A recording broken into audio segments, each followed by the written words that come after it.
Hello everyone, আজকে আমি আপনাদের সাথে ঈদ স্পেশাল মালাই ব্রেডের রেসিপি শেয়ার করব। ফার্স্টে ব্রেডের ফিলিংটা বানাবো। একটা গরম প্যানে 1 টিস্পুন ঘি নিয়ে নিলাম। এরপর দিব 1 কাপ লিকুইড দুধ।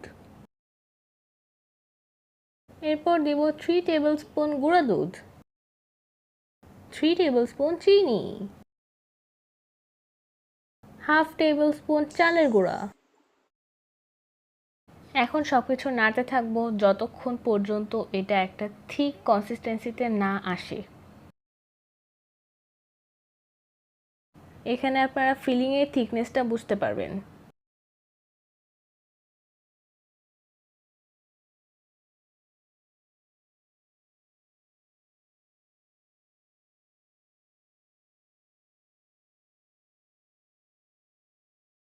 এখন আমরা রুটি বানানোর বেলুন দিয়ে ব্রেডটাকে চিকন আর একটু চ্যাপ্টা করে নেব।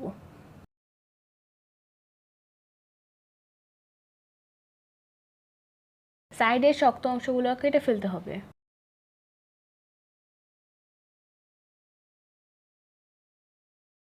আমি এখানে 6টা ব্রেড নিয়ে নিয়েছি। এখন ফিলিংটা ব্রেডে দিয়ে দিতে হবে। আমি বাকি ব্রেডগুলো করার সময় খেয়াল করি নাই যে এটা ক্যামেরায় আসছে না, এইটা একটুখানি আসছে, এটাই এর জন্য দেখাচ্ছি। ফিলিংটা ব্রেডে দেওয়ার পর ব্রেডের দুইটা সাইড ভালো মতো চেপে আটকাতে হবে। আমার 6টা ব্রেড রেডি।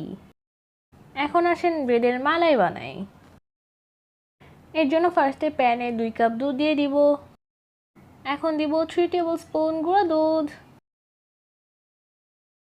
এরপর গুঁড়া দুধটাকে লিকুইড দুধের সাথে ভালোভাবে মিশিয়ে নিব। এখন দিব হাফ টেবিলস্পুন চিনি। আমি এত স্পিডে দিয়েছি যে ভিডিওতে বোঝা কষ্টকর। এখন দুধটাকে জাল করে নিব। মালাইটার এক্সট্রা টেস্ট আসার জন্য একটা এলাচ চিড়ে দিয়ে দিয়েছি। এখন আর কতক্ষণ জাল করে এলাচটা ফেলে দিব। মালাই রেডি। মালাই দুধটা এখন ভালোভাবে ব্রেডের মধ্যে ছড়াই দিতে হবে। ব্রেডগুলো মালাইয়ের মধ্যে প্রায় ডুবে থাকবে। মালাই দেওয়া শেষে কাজু বাদাম আর কিশমিশ দিয়ে সাজিয়ে নিলাম।